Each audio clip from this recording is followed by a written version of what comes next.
ये उस वक्त की कहानी है जब मैं मोबाइल बिजनेस में बस उतरा ही था। आज इस बिजनेस में इतने साल के बाद भी सच कहूं तो मेरा दिल खुश नहीं। कई बार सोचता हूं कि आखिर क्यों मैं कामयाब नहीं हो सका। अपनी हर हार का एक कारण मैं अपने दिल को समझा देता था।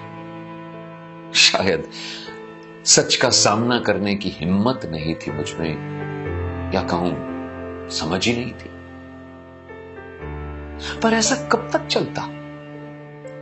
कब तक अपने आप को मैं झूठ बोलता रहता, अपने आप को धोखा देता रहता? फिर सोचा आज कह ही दूं आप सब लोगों से, और सबसे जरूरी अपने आप से। मेरे जैसे और भी बहुत से लोग मोबाइल के बिजनेस में आए थे, पर बिजनेस की उन्हें कोई समझ नहीं थी। एक दुकान ले ली, ब्रांड्स ने बाहर बोर्ड और काउंटर दे दिए, डिस्ट्रीब्यूटर ने उधार पर माल दे दिया और मेरा धंधा शुरू। मेरे जैसे कई रिटेलर दोस्त इस डीलिंग को देखकर बहुत खुश थे। माल आ रहा है, काउंटर से बिक रहा है, पर धंधा प्रॉफिट में था या लॉस में, इस बारे में कोई नहीं सोचता था। अकाउंट्स में बहुत कमजोर था मैं। कुछ पता ही नहीं चल पा रहा था कि कितना फायदा हुआ और कितना नुकसान हुआ। एक साथी रिटेलर दोस्त को कॉल किया और उससे पूछा, कैसा चल रहा है बिजनेस? क्या कुछ अंदाजा है कमाई का? उसने भी यही कहा, अकाउंटेंट से पूछना पड़ेगा। मैं अकेला ही नहीं था, और अकाउंटेंट तो सिर्फ बिलिंग ही देखते हैं ना। कोई भी ऐसा सिस्टम नहीं था जिससे मैं ये जान सकूं कि क्या खोया और क्या पाया, क्या उधार पे आया और क्या गया। डिस्ट्रीब्यूटर के साथ कभी भी क्लेम्स का हिसाब जोड़ा ही नहीं। प्राइस ड्रॉप, स्कीम्स, स्पाइक्स, और कभी कोई सिस्टम ही नहीं बना सका मैं। बिल्कुल ब्लैंक। आंखों के आगे सच कहूं तो अंधेरा छा जाता था, ये सब सोच सोच कर। और सपने बहुत बड़े, जबकि एक्सपीरियंस कुछ भी नहीं इस लाइन का, जीरो। बस हर रोज मोबाइल पर मोबाइल बेचने पर लगा हुआ था और प्रॉफिट की तरफ बिल्कुल भी नहीं सोच पाया। हां, दूसरों से आगे दिखना चाहता था मैं, और इस अंधी दौड़ में बहुत नुकसान उठाया मैं। अपने ही बिजनेस का खुद दुश्मन बन गया मैं। कोई भी नया ब्रांड आया तो वो माल मेरी दुकान पर तो होना ही चाहिए। अरे उस ब्रांड के क्या फ्यूचर प्लान्स हैं, सर्विस पॉलिसी क्या है, प्राइस ड्रॉप पॉलिसी क्या है, उस बारे में जानने समझने की कभी कोई कोशिश ही नहीं की मैंने। मेरे लिए तो सिर्फ ये जानना जरूरी था कि उधार कितने दिन का मिलेगा, और क्या मेरा मार्जिन मेरे पड़ोसी रिटेलर से ज्यादा है। बिजनेस की नई फिलॉसफी बन गई थी मेरी। लंबा उधार ज्यादा जरूरी है प्रॉफिट कमाने के लिए, ये सोच थी मेरी। पर क्या ये सही सोच थी? टारगेट्स और स्कीम्स को अचीव करने के जुनून में मैंने अपनी परचेज पर ध्यान ही नहीं दिया। बस पागलपन था साथ वाले दुकानदार से ज्यादा करने का। रोज नए ब्रांड्स आते और प्रमोटर्स पर डिपेंड करने लगा मैं स्टॉक परचेज करने के लिए। कोई कंट्रोल ही नहीं था मेरा परचेज पर। कभी अंदाजा ही नहीं लगा पाया, अपनी काबिलियत से ज्यादा स्टॉक खरीद लिया मैंने। स्टॉक रुकने लगा मेरा और बढ़ने लगा। इतना डेड स्टॉक इकट्ठा हो गया, इस जुनून में मुझे समझ में नहीं आया। कंपटीशन ने नए बिजनेस की नींव ही हिला के रख दी थी।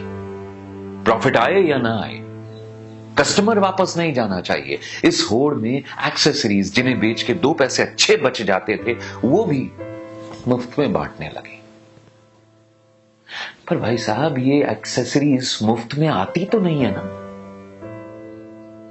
नए ब्रांड्स के साथ नए प्रोडक्ट्स आए, मोबाइल इंश्योरेंस भी बेचने लगे। हम कोई बैकग्राउंड चेक नहीं की, 50-60% मार्जिन।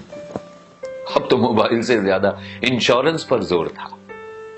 लेकिन फिर अचानक रातों रात वो लोकल इंश्योरेंस कंपनियां गायब हो गई और कस्टमर मेरे सिर पर सवार हो गए सर्विस के लिए। नुकसान के ऊपर नुकसान होने लगा। अपनी गारंटी और फेस वैल्यू पर सीना ठोक कर मैंने माल बेचा था। अपनी दुकान की इज्जत बचाने के लिए अब अपनी जेब से खर्च करके मुझे सर्विस देनी पड़ी। किसी को पैसे दिए तो किसी को नया मोबाइल। जितना कमाया था उससे दुगना तिगना नुकसान कर बैठा। जितने ब्रांड्स उतने मोबाइल्स और उतनी उनकी एक्सेसरीज, ये भार अलग से बढ़ता गया। मेरी इन्वेस्टमेंट्स नेगेटिव हो चुकी थी। मेरी स्टॉक वैल्यू मेरी देनदारी से कम होने लगी। डिस्ट्रीब्यूटर से उधार और बैंक से लोन मेरे बिजनेस को मिला था, मुझे नहीं। पर मैं अपनी कंपनी का पैसा खर्च कर चुका था। आउटस्टैंडिंग्स बढ़ने लगी और फंड्स खत्म। फिर क्या होना था? डिस्ट्रीब्यूटर भी रुक रुक के स्टॉक देने लगा। उसके स्टाफ के साथ मीठी मीठी बातें करके मैं टाइम ले लेता था। बेवक्त कमेटियां उठाई, दोस्तों और रिश्तेदारों से इंटरेस्ट पे पैसा लिया। उस टाइम धंधे में टिकने के लिए वो सब कुछ किया जो कभी मैंने सोचा भी नहीं था। अपने आप को मैनेज करना मुश्किल हो गया था मेरे लिए। रोज कभी वैट या कभी इनकम टैक्स के मसले तो कभी कंज्यूमर कोर्ट के पचड़े। पूरा दिन इस जंजाल में गुजर जाता था। कंपनी के लोगों से मीटिंग्स ही करता रहता था। दुकान के लिए तो वक्त ही नहीं निकलता था। इस उधार की जिंदगी और ब्रांड्स के टारगेट के प्रेशर ने दुकान पर फोकस ही नहीं करने दिया मुझे। किस ब्रांड को कहां पोजीशन करूं, कैसे डिस्प्ले करूं, कभी सोचा ही नहीं मैंने। बस जिसने उधार दिया उसका माल बेचा मैंने। परचेज के साथ सेल्स पर भी मेरा कोई कंट्रोल नहीं था, क्योंकि मेरी दुकान पर प्रमोटर्स मेरे अपने एम्प्लॉइज नहीं थे। गुस्सा भी बहुत आता था, क्योंकि मेरे बिजनेस पर मेरी चलती नहीं थी, कोई कंट्रोल ही नहीं था। कहीं ना कहीं मेरे दिमाग में यह बात बैठ चुकी थी कि मेरी दुकान इन लोगों के बिना नहीं चल सकती। मेरा बिजनेस इतनी सैलरीज के भार को नहीं उठा सकता। जितना मैं इन लोगों के ऊपर निर्भर था, उतना ही ज्यादा मजबूर था। मेरी दुकान पर मोबाइल बिक रहे थे, ब्रांड्स के टारगेट पूरे हो रहे थे, प्रमोटर्स के टारगेट अचीव हो रहे थे, पर मेरे प्रॉफिट के बारे में कोई पॉलिसी या कोई सोच नहीं थी। मन ही मन अपने आप को प्रमोटर्स के सामने छोटा महसूस करने लगा मैं। इनके इंसेंटिव्स और सैलरीज मेरी कमाई से कई गुना ज्यादा थे। ऐसे लगने लगा कि मेरे पीछे मुझ पर हंसते होंगे ये सब के सब लोग। ऐसे ही सोच आते थे दिमाग में।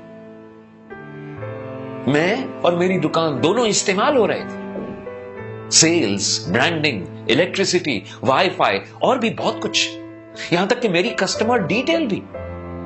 मेरे बिजनेस में कुछ भी सीक्रेट नहीं रहा था। टर्नओवर बढ़ी, ब्रांड्स के सीनियर मैनेजमेंट वाले आने लगे मार्केट विजिट पे। ZSM, सेल्स हेड, CEO, बहुत अच्छा लगता था अपने आप को कि वाह वाह कितना इंपॉर्टेंट महसूस कर रहा हूं। बिजनेस की बात की, अपने ब्रांड का शेयर बढ़ाने की बात की, पर मेरी प्रॉब्लम्स या मेरे प्रॉफिट के बारे में कभी कुछ नहीं। मैं ही इतना प्रोफेशनल नहीं था कि मैं अपने बिजनेस को समझ पाता। पार्टीज बहुत अच्छी लगती है मुझे, क्योंकि दारू फ्री है। खूब पी मैंने, खूब मौज की, बड़े बड़े लोगों से मिला, फोटो खिंचाई उनके साथ, फेसबुक पे डाली, तड़ी मारी मैंने, अपनी तारीफें भी सुनी। खूब फॉरेन ट्रिप्स किए मैंने, और इन ट्रिप्स के मजे भी बहुत लूटे मैंने। इन ट्रिप्स की आदत सी हो गई थी मुझे, क्योंकि फ्री टिकट और फ्री होटल स्टे तो मिलता ही था। लेकिन शॉपिंग तो मैंने की खुद अपने खर्चे पे, तो मतलब खर्चा बढ़ा। और घूमने की इस आदत में और साथ ही रिटेलर्स में इज्जत को कायम रखने के लिए इन टारगेट्स को जैसे तैसे मैं पूरा करने लगा। फैमिली भी सोचने लगी कि हम बहुत अमीर हैं और बिजनेस शायद जोरों पर चल रहा है, पर उनको क्या पता था, आमदनी 98 और खर्चा रुपया। इस झूठी शान को सच कहूं तो मैं असल में समझने लगा था, पर धंधा गिर रहा था, सबसे लड़ने लगा, मकान मालिक, डिस्ट्रीब्यूटर, स्टाफ और घर पे भी झगड़ा करने लगा, सबको दोषी ठहराने लगा मैं। कस्टमर रोज टूटने लगे, मार्केट में रेपुटेशन कम होने लगी सप्लायर की पेमेंट्स की वजह से। कस्टमर ऑनलाइन की तरफ जाने लगे, ब्रांड्स ने मॉडर्न ट्रेड को खास स्कीम दी, मैंने सबको गालियां दी, सबको बुरा भला कहा, पर हकीकत में गलत मैं था, मेरी सोच गलत थी, क्योंकि मेरा नजरिया मेरा अपना नहीं था। मैंने वो समझा जो मुझे दिखाया गया और जो मुझे समझाया गया, जबकि सच कुछ और ही था। मैं अकेला था इस भीड़ में और मैं सिर्फ अपना सोचता रहा। मैं आज भी वही हूं, अपने आप को बदल नहीं पाया। धंधे में मुनाफा कैसे हो सकता था जब मेरे खर्चे मेरी आमदनी से ज्यादा थे? बिजनेस नुकसान में था और उसका मुझे कोई अंदाजा ही नहीं था। एक जुआरी की तरह मैं हर किसी को कोसता जा रहा था, फिर बहाने, चेकबुक नहीं है, शहर से बाहर हूं, पेमेंट्स ना देना एक आदत बन गई थी मेरी, जो बहाना मिला वो ही सुना दिया। अब तो ये ऑनलाइन ने और जोर पकड़ लिया था। अब पुराने कस्टमर भी अपने ना रहे, वो जो उधार पर फोन ले जाते थे वो भी गायब, तो ये भ्रम भी टूटा। ऑनलाइन की अंधाधुंध डिस्काउंटिंग ने हालात ऐसे बना दिए कि मुझे कुछ मॉडल्स ग्रे मार्केट और ऑनलाइन से मंगवाकर बेचने पड़े। डर भी था, जरूरत भी थी और सच कहूं तो मजबूरी भी। मैं जानता था कि मैं ये सब कुछ गलत कर रहा हूं, पर अकेला क्या कर सकता था मैं? मार्केट के हालात ही कुछ ऐसे बन गए थे। टैक्स डिपार्टमेंट का खौफ मुझे अंदर ही अंदर परेशान कर रहा था। प्रमोटर्स टीएल बन गए, ब्रांड्स के ब्रांड्स आगे बढ़ने लगे, मोबाइल इंडस्ट्री कहां से कहां पहुंच गई और सिर्फ मैं वहीं का वहीं खड़ा हूं। ये कैसी जिंदगी हो गई थी मेरी। सोचता था कि मैंने सही लाइन चुनी है या नहीं। इस काम से मैं खुश नहीं था और कुछ और बिजनेस करने के लिए मैं सोच ही नहीं पाया। ऐसा ही होता है जिंदगी में, हम सोचते कुछ हैं और होता कुछ है। हम सोचते हैं कि एक दिन हम जी लेंगे, पर हम कभी नहीं जीते।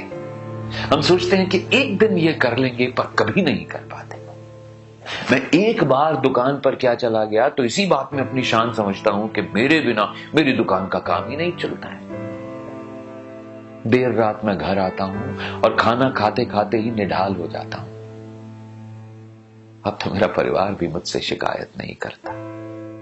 क्यों नहीं करता मैं नहीं जानता, पर मुझे खुद से शिकायत है। आदमी जिससे सबसे ज्यादा प्यार करता है, सबसे कम उसी की परवाह करता है, पर क्यों? मैं खुद अपनी बनाई इस दुनिया में अकेले जी रहा हूं। सोचता हूं कि वो कौन सा दिन होगा जब हम सब जीना शुरू करेंगे। मैं तो सोच ही रहा हूं, आप भी सोचिए। जिंदगी बहुत छोटी है दोस्तों, और हमारी लाइन में तो एक भी छुट्टी नहीं होती। ब्रांड एम्प्लॉइज, आरडीज, प्रमोटर, सबको छुट्टी मिलती है, सिर्फ हम, जी हां हम, कोलू के बैल की तरह लगे रहते हैं। एहसास ही नहीं हुआ कि कब बच्चों का बचपन बीत गया, मां बाप बूढ़े हो गए, अब तो मां कई बार कहती है कि बेटा कब